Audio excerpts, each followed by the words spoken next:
Hey guys, this is another public service announcement to let you know that cravings for cooked food specifically, are a sign of detox. You're detoxifying those substances from your body, and so you crave them. So I have never craved heroin because I've never had to detox from heroin. I've never craved methamphetamines because I've never consumed methamphetamines, so I've never had to detoxify from them. But I have craved really bad food, and I have craved marijuana, I have craved ecstasy, I've craved nicotine for sure. I've craved nicotine, that was a strong one. But why did I crave those things? Because I was detoxifying from them. So whenever I would crave these things, often there would be an initial resistance saying like, no, I'm not gonna have it, not gonna have it, not gonna have it. But more often than not, I would give in to them. I would give in to the cravings. Now you ask, well, how did you get clean then? How did you get clean after all these years? Because I gave myself enough time. But initially, honestly, especially with cooked food was the most recent thing I've had to overcome. The most recent addiction I've had to overcome. And I have to tell you that whenever I craved, I caved. I never once, that I really remember, successfully overcame a craving when it came to cooked food. It was just too much. It was too built in like this. It's like the addictions, they hijack your survival mechanism and they take over your brain. They take over the decision-making part of your brain, and your standards go out the window, and you're just not really yourself anymore. You just go for whatever you're craving. So whether it was boiled broccoli or cooked carrots or rice or potatoes or yams or whatever, home-baked squash, whatever, really healthy options. You know, mom's home-cooked lentils and beans, vegan stew, vegan lasagna, also all sorts of healthy options, even really simple stuff, like I said, boiled broccoli. When my brain would latch onto that idea of having it, get out of the way, man, there's no one or nothing that's gonna stop me from having it. I didn't want it. I knew I shouldn't have it, but I had to have it. So, like I said, whenever I craved, I caved. And I was just, initially I wasn't gentle on myself, but I would just go and eat the food until submission, until I would hurt like hell. I did that a lot with like stuff like peanut butter. I ate a big jar of peanut butter until I felt nauseous, and I never ate peanut butter again because then I associated peanut butter with nausea. And same thing with veganese. I saw Rich Roll eating veganese, and I was like, oh, veganese, oh my god. So I ate a big tub of veganese. I felt so nauseous. Even talking about it now, I start to feel, could puke it up.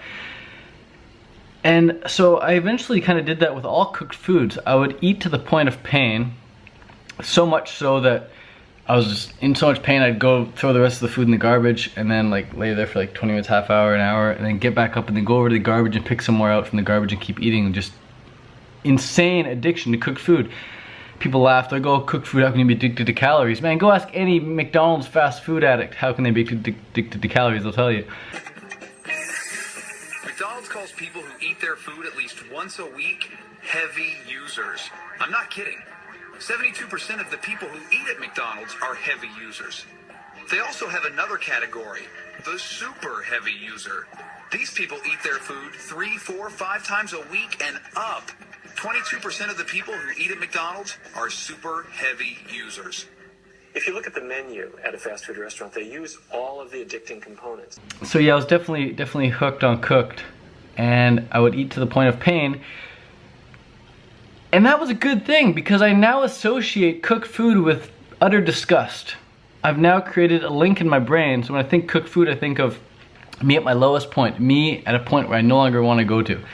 Now, I know this is not like this for all people. I have really close friends, I have very close family members who I consider to be some of the healthiest people on the planet who eat cooked food. They do not have this same addiction that I had. No way. You probably watching this, most likely you don't have the same addiction either that you're aware of, at least, or you can really control yourself. Like, there are casual smokers who smoke once a week, there are casual drinkers who drink once a week, and then there are alcoholics, and there are chain smokers, you know? So, you could be a cooked food binger, like I was, or you could be someone who casually eats cooked food, no problem, and you can control yourself.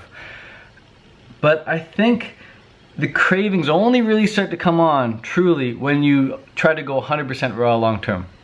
Because anyone can go a couple days, maybe even a week cleanse or something, but try and live your life 100% raw, and that's when the cravings start to come up. What I want to say is that you can overcome your cravings, but don't try and run away from them. Just be with them and say, I'm gonna learn from this experience. I'm gonna figure out why I'm having it in the first place. Is it because I haven't eaten enough today? Typically when you don't eat enough, you crave things much more easily as well, because when your blood sugar is low, your willpower is lower, and when your willpower is lower, you're more likely to go for anything. And you just simply don't have the calories, so you're hungry, so you're much more likely to eat whatever's in sight, or want to eat whatever's in sight. So get enough calories for sure, but from fruits and more fruits. But initially that's very hard to do because your stomach is so small coming from cooked food. Cooked food meals, a small cooked food meal can contain 1,000 calories. Whereas you need 10 bananas, that's a lot more volume to fit the same amount of calories in. So your stomach might not be able to accommodate that initially. You gotta wait till your stomach stretches. I go to bed like Buddha every night, man. My stomach at the end of the night is big. I don't really go evening swim sessions around 6 or 7 at night because my stomach is just so big. That's not why, but if I did show up on the pool deck at 6 or 7 p.m., people would look at me and think that guy is definitely a bit tubby, he's definitely a bit overweight. But then I show up again 6 or 7 in the morning and I'm just slim as Gandhi. So bed like Buddha, up like Gandhi, that's how you do it. But initially it's hard to get like that because your stomach is just so used to cooked food calories, so it's smaller, it doesn't need to grow big. But anyways, back to how to overcome cravings. How to overcome cravings. Just wait them out. Seriously, give yourself time. Give yourself a year or 2 or 3 or 4 years to overcome these cooked food cravings. And treat each cooked food like a different drug. Now, don't do this if you're not addicted to cooked food, but if you're someone watching this video and you want to overcome cooked food, you want to do 100% fully raw, you want to do the fruit living lifestyle fully raw, then treat each cooked food like a separate drug. So at one point in my life, I had to overcome my addiction to potatoes. And it was just, only thing I wanted was potatoes, potatoes, potatoes, potatoes. And I finally said, no more potatoes, I'm done with potatoes, they're out of my life. And I haven't consumed them ever since. And then it was with boiled broccoli. And then it was like with steamed broccoli. 2 different drugs, boiled broccoli and steamed broccoli, 2 different preparation methods. And then it was cooked carrots, and then it was cooked yams, and then it was cooked squashes. And then, I forget the last one, but oh, it was here in Thailand actually, brutal. These dried durian chips. I thought they were just dried durian chips. I didn't even question how they were dried. I thought they were just dried maybe in a big dehydrator.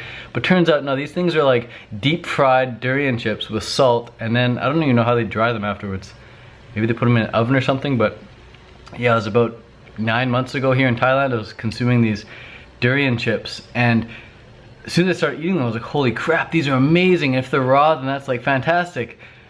But then I suddenly realized, I'm like, wait, these probably have salt on them. They don't say salt or anything, it just says 100% durian.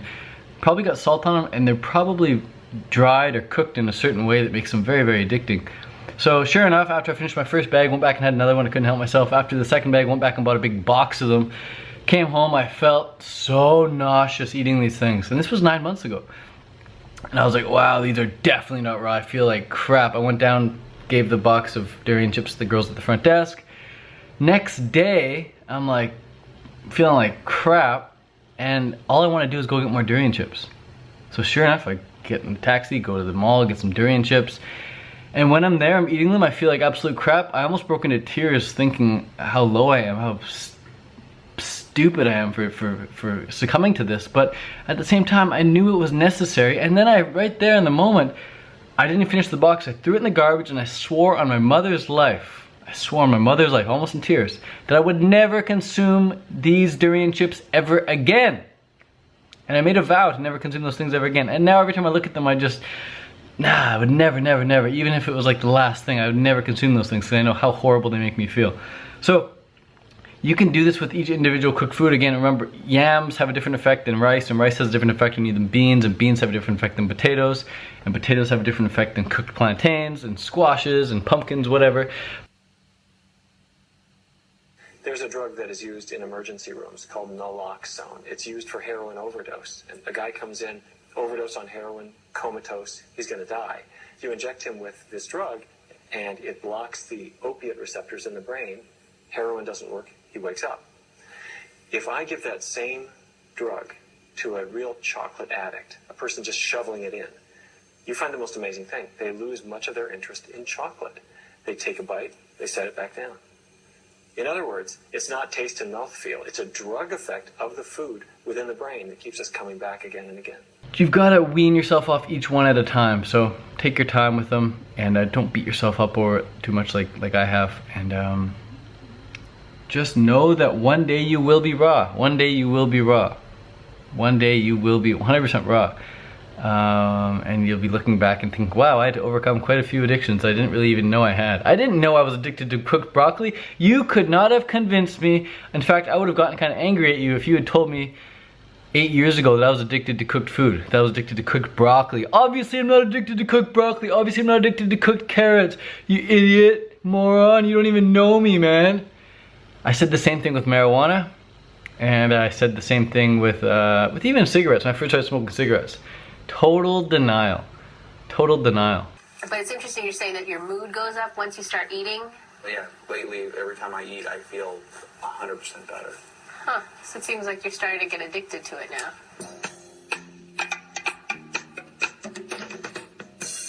But again, some people, they don't need to quit cooked food. They can keep eating it and be healthy. My mom is quite healthy. Got a lot of friends, like I said, who eat a lot of cooked vegan food, and I think they're very healthy people. But you only really know you have these cravings, you only really know you have these addictions, such a harsh word, but addictions, when you try and go 100% fully raw long term. There's tons of people who do 21-day water fasts, okay? And after the 21-day water fast, all they think about is cooked food. So it's like, it takes so long to overcome these things, man. It takes so long. Ask any long-term raw foodist about their cravings, their addictions they've had to deal with, and they'll tell you. They'll tell you, but the sample size is so small. It's hard to talk to a lot of people about this. So I'm probably gonna get a few thumbs down for this video. Probably gonna maybe lose a few subscribers. We'll see. We'll check the analytics. But I just gotta state my case, man. And people ask me, people message me often with concerns and questions about their cravings and their addictions. So I thought I'd talk about it here. But yeah, peace and good luck. And just remember that whenever I craved, I caved. But I learned from every single experience. And it's from learning from the experiences that you can grow. So don't beat yourself up and just become aware and say, this is necessary for me to grow. And if it happened to Ted, man, if it's happening to me, it's all good. It's all good. It's just part of the process, part of the journey. And last little tip here. This one's huge, actually. I wish someone told me this a few years ago. You can easily take a few bites of your cooked meal, swallow it, realize, oh, this is just empty food. I don't really even want to finish the meal, but look at me, here I am, I'm hooked on cooked, I'm gonna finish it. You can stop right there and you can just take a big mouthful, stuff yourself full, get the taste, be totally like satisfied with it before you even swallow it, and then spit it out and throw the food in the garbage, and then go make a nice big fruit meal. Go for a run, even go for a bike, get out and move your body, and just know that you've had your fix. I started doing that near the end back in Canada. I would eat like a big mouthful of nuts, cashews or something, spit it in the garbage, look in the garbage at what I just spat out, and be so happy that I'd spat that out and I hadn't swallowed that. I was like, I look at what I spat out and I said, wow, if that had to go through my whole system, if my system had to process that, which I just spat out, that would not make me feel good. I can guarantee you I wouldn't feel good after that.